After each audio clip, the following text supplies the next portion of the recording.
So guys, നിങ്ങൾ തുടർച്ചയായിട്ട് വാർ movies കാണുന്നവരാണോ? So നിങ്ങൾക്ക് ഈ ടിപ്പിക്കൽ വാർ മൂവീസിൽ നിന്നും അത്യാവശ്യം ഡിഫറൻ്റ് ആയിട്ടുള്ള ഒരു വാർ മൂവി കാണണമെന്ന് താല്പര്യമുണ്ടോ?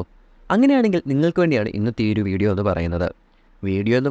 ഒരു ആനിമി മൂവിയെക്കുറിച്ച് പറയുകയാണെങ്കിൽ തരും. നിങ്ങൾ ആനിമി കാണുന്നവരാണെങ്കിലും കാണാത്തവരാണെങ്കിലും തീർച്ചയായും ഈ ഒരു സിനിമ ഒന്ന് ചെക്കൗട്ട് ചെയ്ത് നോക്കുക. സിനിമ കണ്ട് നിർത്തുമ്പോൾ നിങ്ങൾ കണ്ണ് നനയാതെ ഈ ഒരു സിനിമ നിർത്തില്ല എന്ന് ഞാൻ ഉറപ്പ് പറയാം. കാരണം അത്രയ്ക്ക് പേഴ്സണലി അറ്റാച്ച് ചെയ്യാവുന്ന ഒരു സ്റ്റോറിയാണ് ഈ ഒരു സിനിമയിൽ പറഞ്ഞു പോകുന്നത്. സോ ഒരുപാട് പറഞ്ഞ് ബോറടിപ്പിക്കുന്നില്ല. This we your brother Adi and today we are going to talk about graves of firefly.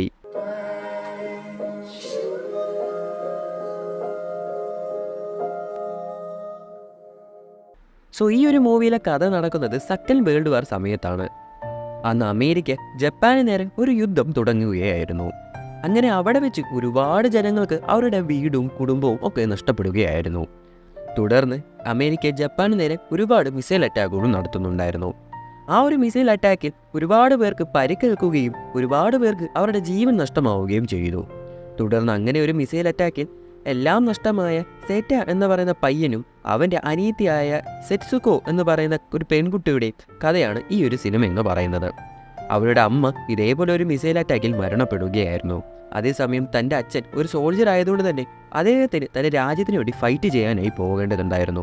തുടർന്ന് എല്ലാം നഷ്ടമായി ഇനി എന്ത് എന്നൊരു ചോദ്യത്തിൽ നിൽക്കുന്ന അവരുടെ ലൈഫാണ് ഗ്രേവ്സ് ഓഫ് ഫയർഫ്ലൈ എന്ന് പറയുന്ന ഈ ഒരു സിനിമ പ്രധാനമായി ചർച്ച ചെയ്യുന്നത്. ഞാൻ വീഡിയോയുടെ തുടക്കം പറഞ്ഞ പോലെ തന്നെ ഇതൊരു വാർ മൂവിയാണ്. എന്നാൽ നമ്മൾ കാണുന്ന ടൈപ്പ് ഒരു ടിപ്പിക്കൽ വാർ മൂവി അല്ല. ഭയങ്കരമായി സെൻറ്റിമെൻറ്റ്സും കാര്യങ്ങളൊക്കെ ഉള്ള ഒരു വാർ മൂവി തന്നെയാണ് ഈ ഒരു സിനിമ എന്ന് പറയുന്നത്. സോ നിങ്ങൾ ഈ ഒരു സിനിമ തീർച്ചയായും ചെക്കൗട്ട് ചെയ്ത് നോക്കേണ്ടത് തന്നെയാണ്. നിങ്ങളൊരു ആനിമി ഫാൻ ആണെങ്കിലും അല്ലെങ്കിലും നിങ്ങൾക്ക് ഒരുപാട് തന്നെ ഈ ഒരു സിനിമ ഇഷ്ടപ്പെടുകയും ചെയ്യും. ഈ ഒരു സിനിമയുടെ ഏറ്റവും വലിയ പ്രത്യേകതയാണ് ഈ ഒരു സിനിമയുടെ വിൻറ്റേജ് ആനിമേഷൻ എന്ന് പറയുന്നത്. 1988 ഈ ഒരു സിനിമ റിലീസ് ചെയ്തത്. അതുകൊണ്ട് ആ സമയത്തുള്ള ഒരു ആനിമേഷൻ സ്റ്റൈലും സൗണ്ട് ട്രാക്കും ഒക്കെയാണ് ഈ ഒരു സിനിമയിൽ കൊടുത്തിട്ടുള്ളത്. എന്നാൽ അത് ഈ ഒരു കാലഘട്ടത്തിൽ നമ്മൾ കേൾക്കുമ്പോൾ നമുക്കൊരു പ്രത്യേക ടൈപ്പ് എക്സ്പീരിയൻസ് ആണ് നമുക്ക് ഈ ഒരു സിനിമയിൽ നിന്നും കിട്ടുന്നത്. സോ അങ്ങനത്തെ ഒരു വിൻറ്റേജ് മോഡൽ സാധനമൊക്കെ കാണാൻ താല്പര്യമുള്ളവരാണെങ്കിൽ നിങ്ങൾക്ക് തീർച്ചയായും ചെക്കൗട്ട് ചെയ്ത് നോക്കാവുന്ന ഒരു സിനിമയാണ്. ട്രസ്റ്റ് മീ ഗൈസ്, നിങ്ങൾ ഈ ഒരു സിനിമ കണ്ടുകഴിയുമ്പോൾ നിങ്ങൾക്ക് ഒരിക്കലും മടുക്കില്ല. കാരണം അത്രയ്ക്ക് ലെവലൊരു സ്റ്റോറിയാണ് ഈ ഒരു സിനിമയിലൂടെ പറഞ്ഞു പോകുന്നത്. 1 മണിക്കൂറും 29 മിനിറ്റുമാണ് ഈ ഒരു സിനിമയുടെ ദൈർഘ്യം എന്ന് പറയുന്നത്. IMDb റേറ്റിംഗ് ഇതിന് 8.5ഉം മൈ ലിസ്റ്റിൽ ഓൾസോ 8.5 ആണ് ഉള്ളത്. സോ അത്രയ്ക്കൊരു ലെവൽ സ്റ്റോറി തന്നെയാണ് ഈ ഒരു സിനിമയിലൂടെ ചർച്ച ചെയ്ത് പോകുന്നതും.